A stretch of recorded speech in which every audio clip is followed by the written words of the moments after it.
Днеска имаме дини от село Тънково. Интересното е, че са без семки. Сега ще ви покажа, ще разрежем една диня, да видим дали наистина е без семки. Само да отидем до работния плод. О, че тежи малко. Ето асистента, вземи да снимаш. Вземи. Така. Диня без семки от село Тънково, Бургаска област. Да видим колко е без семки. Така. Така.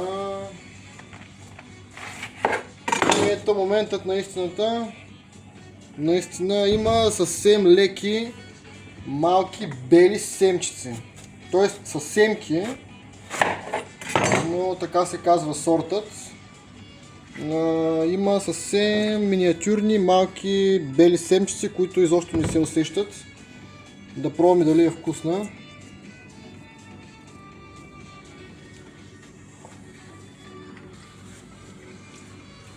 Страхотна е. Уникална. Благодаря.